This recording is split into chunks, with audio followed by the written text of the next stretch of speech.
Hello dear, have a look at it behind me, a water pump house. There is a water pump house I can see. There is a farmer who is watering plants and watering paddy plants.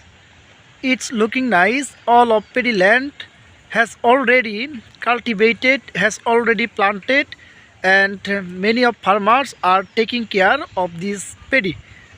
Okay, beloved friend, if they take care this paddy plant, it will grow up day by day. After 3 months, the farmers will get much crops from this paddy land. So it's very important, you know, that not only you but also we also know that paddy is our staple food. So from paddy we get rice, or we make rice, as well as we can do something, we can do many things.